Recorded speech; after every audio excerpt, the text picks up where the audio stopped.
Agustín de Iturbide's story is not one of simple revolution. It's a story of transformation, of contradiction, of a man who began as the empire's sword and died trying to crown a new one. Iturbide wasn't a firebrand revolutionary like Hidalgo or a guerrilla commander like Morelos. He was an elite military officer born into privilege and trained to defend the Spanish colonial system. Yet in a moment of deep national crisis, he flipped the script. He became the unlikely architect of Mexican independence and its first emperor. And in the space of a few short years, he went from hero to exile to a bullet-ridden corpse.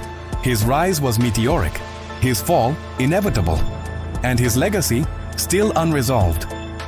Born on September 27, 1783, in Valladolid, in the heart of New Spain, Agustín de Iturbide was a criollo, a Spaniard born in the Americas, raised with wealth, education, and influence. His family owned land and slaves, and they occupied a comfortable position within the rigid colonial caste system. From an early age, Iturbide was groomed for leadership. He studied mathematics, horsemanship, and military strategy. At 16, he joined the royalist army. His natural charisma and discipline made him a favorite of his superiors. He climbed the ranks during a time of brewing discontent, as the ideals of the Enlightenment began to filter into the Americas. But Iturbide remained fiercely loyal to the Spanish crown. When Miguel Hidalgo launched the first cry for independence in 1810, with his Grito de Dolores, Iturbide was there to fight against it. He saw the rebellion as radical and dangerous. To him, it wasn't about liberty, it was about mobs, chaos, and the breakdown of order. For the next decade, he helped crush rebel movements with ruthless efficiency. He earned praise for his military skill but was also accused of executing prisoners without trial.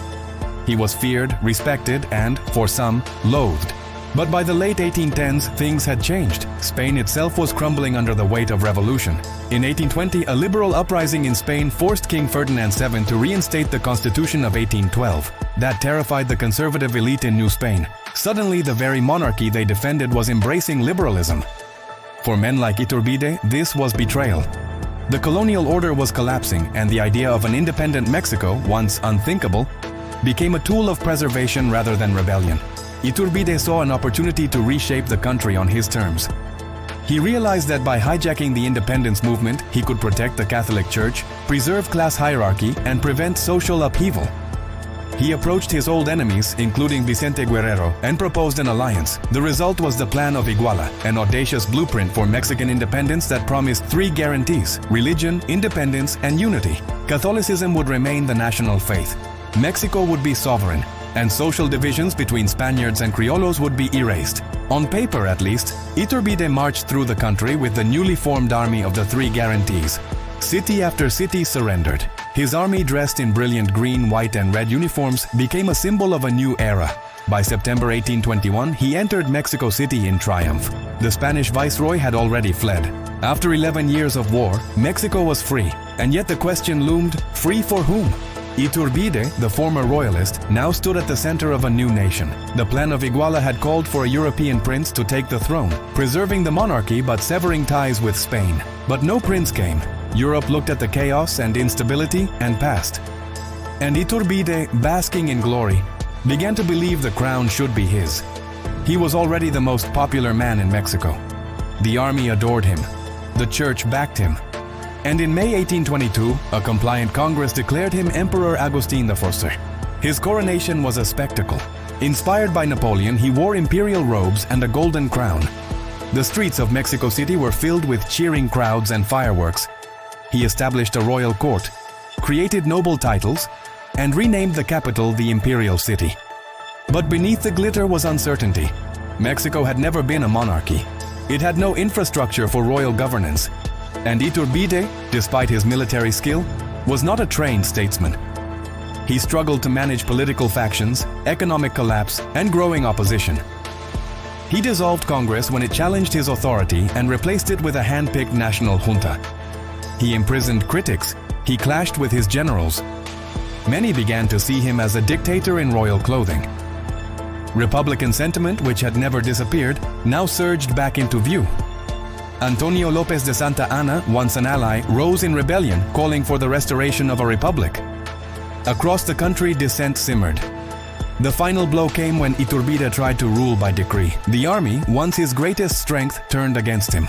In March 1823, under pressure from all sides, he abdicated the throne. He was escorted into exile along with his family.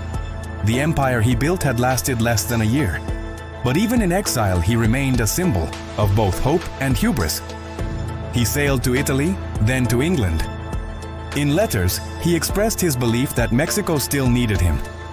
He was convinced the republic would fail, that only a strong, unifying figure could save the nation from collapse.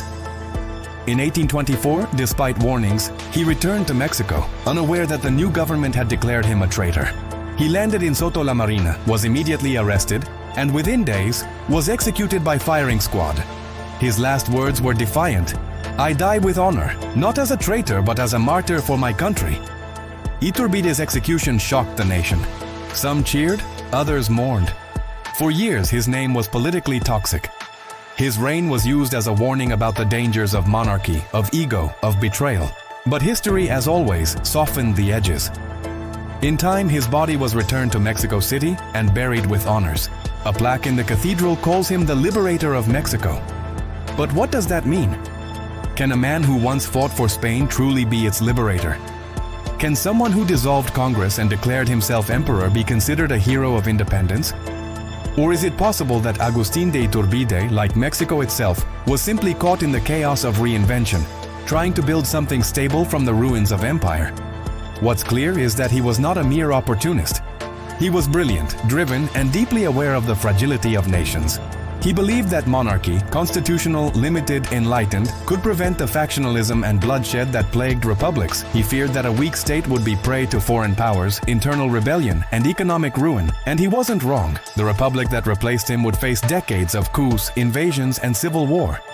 Santa Anna alone would rise and fall from power 11 times. The dream of a stable, independent Mexico would remain elusive.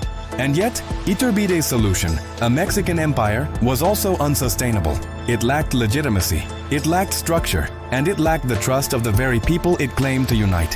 His tragedy is that he saw the problem clearly, but misread the cure. He built a throne in a land that still hadn't decided if it believed in kings. And when the people finally answered, it was with a gun. Today, Iturbide remains one of the most complex figures in Mexican history. Not quite a villain, not quite a hero. He occupies the murky space in between, where idealism and ambition collide. His face appears in textbooks, but his name is often overshadowed by Hidalgo, Morelos, and Benito Juárez. Yet without Iturbide, there is no plan of Iguala. Without Iturbide, independence might have taken another decade of war. Without Iturbide, Mexico might never have had its brief experiment with monarchy, a chapter that still fascinates historians. He is a reminder that revolutions are not linear, that the people who start them are not always the ones who finish them. That power, once tasted, can reshape even the most devout intentions. Agustín de Iturbide lived fast, ruled briefly, and died believing he was still needed. And in some ways, he was, because his rise and fall forced Mexico to confront a question it is still answering today. What kind of nation are we building? And who do we trust to lead it?